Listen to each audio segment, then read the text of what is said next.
Alors bonjour, on est avec Christophe et il va nous présenter son stand sur la PopCon Narbonne. Salut tout le monde, donc moi c'est Christophe Dougnac, peintre-auteur. On est à la PopCon pour la 2e édition. Donc pour la petite présentation rapide, les mondes imaginaires sont en fait un univers assez étendu, puisque vous allez trouver Eragdorn, l'aventurier intemporel. Vous allez trouver les muses de A à Z qui sont une ode aux femmes, et Planète humanoïde, donc qui est une allégorie du système solaire. Et aujourd'hui, en fait, on a commencé la PopCon il y a quelques temps avec le départ des Songeurs de Monde. Et aujourd'hui, j'ai la grande joie de vous dire qu'on est à 105% sur la campagne Ulule, en fait. Et donc, on remercie tous les souscripteurs et tous les gens qui viendront ici en offrant la dédicace de Planète humanoïde pour toute souscription du futur Songeur de Monde. Voilà. Donc moi je suis peintre-auteur, ça veut dire que je crée des mondes, j'écris les textes et je fais aussi les images, en fait, à la fois avec de l'aquarelle, de l'huile, du dessin, et je maquette tout ça et après on envoie le livre à l'imprimeur, voilà. Très bien. Alors, tu as commencé par dessiner, c'est ça ? Oui, en fait, les idées, le dessin, l'écriture, tout ça se mélange. Je suis en coécriture avec Hugo Bellagamba, qui est mon ami et auteur de science-fiction. Il écrit des romans et des nouvelles depuis plus de 20 ans. Et nous, on s'est mis ensemble sur ce projet pour essayer d'amener le public vers une science-fiction positive. On est au départ ensemble sur une coécriture, un ping-pong. Souvent, il rebondit sur des dessins.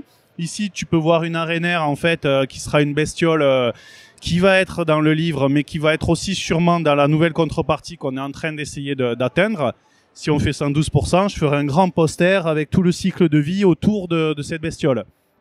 Et Hugo, lui, par exemple, il va faire une nouvelle sur Calista Verne, qui est la seule humaine de l'histoire des Songeurs de Monde. Voilà. Donc, comment ça se passe ? En fait, moi, je lui envoie des fois des images par mail, puisqu'il est à Nice et moi à Florence, dans le sud de la France, dans le Gers exactement.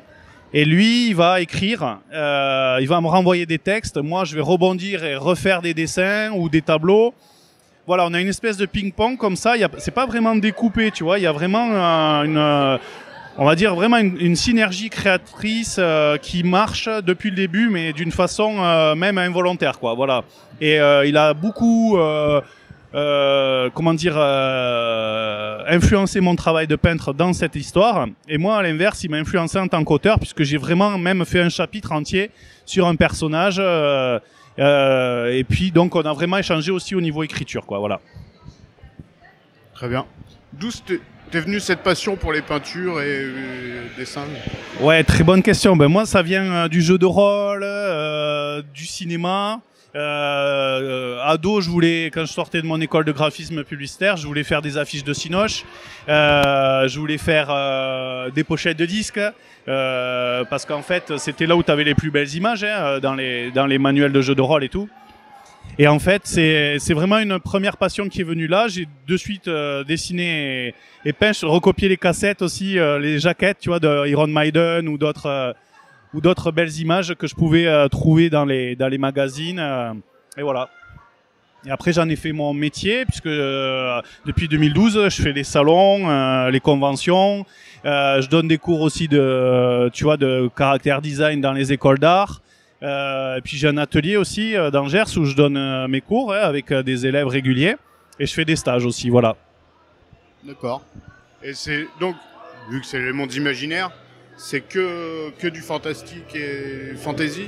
Alors non, t'as justement de la science-fiction maintenant avec Songeur de Monde, mais effectivement, ouais, mes premiers amours, c'était la fantasy, le heroic fantasy, la quête, le personnage qui avance dans le temps, qui traverse des mondes.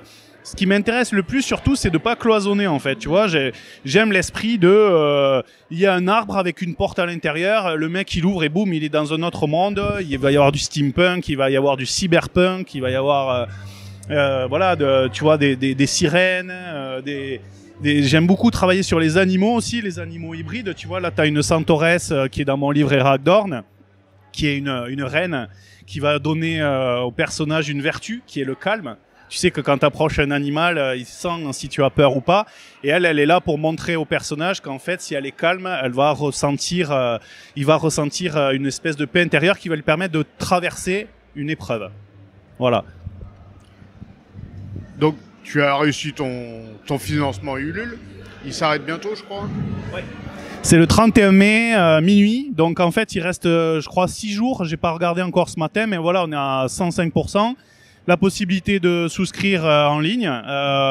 Tu peux partir d'un 5 € avec une carte, comme tu peux le voir sur le stand. Le poster aussi qui est disponible. Ça sera la couverture, en fait, tu vois. Donc, il y a le vaisseau pensant. Il y a les humanoïdes, il y a toute cette histoire et le crowdfunding Ulule, c'est une campagne participative qui a démarré le 6 avril et donc là on est en train de monter les paliers, on sait très bien que les gens se réveillent à la fin et donc c'est pour ça aussi qu'on est là sur le salon pour booster les gens, leur donner envie de prolonger cette aventure.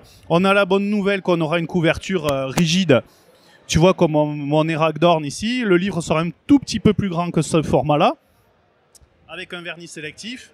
Et on a la 96 pages couleur, donc avec, comme je t'ai dit, un roman graphique, quoi. En fait, avec la part belle au texte et la part aux images, puisque j'ai quand même, pour la première fois, fait des tableaux plus grands qu'1 mètre même, certains. Tu vois, à un moment donné, on a posté la baleine, là, avec le petit personnage devant la planète, Ballast. Et en fait, ça, c'est vraiment des grands tableaux et je me suis éclaté parce qu'en fait, tu peux mettre plein de détails. Chose que je pouvais pas faire avant dans des tableaux plus petits. Donc là, j'ai vraiment pris plaisir à faire de belles pièces, quoi. Voilà. J'espère que le public le verra. Très bien. Des futurs projets ? Ouais. Alors là, c'est sortir peut-être les contes étrusques de Hugo Bellagamba qui est en écriture dessus.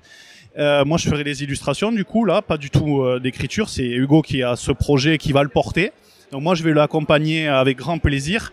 En plus, ça va être un défi artistique pour moi parce qu'on va être dans du dessin pur à la ligne, tu vois, la plume. Moi, je vais essayer de chercher un style un peu à l'ancienne, tu vois, à la Gustave Doré. Enfin voilà, chercher un style très très épuré pour remettre la part belle au texte, tu vois, le conte retour aux sources, voilà.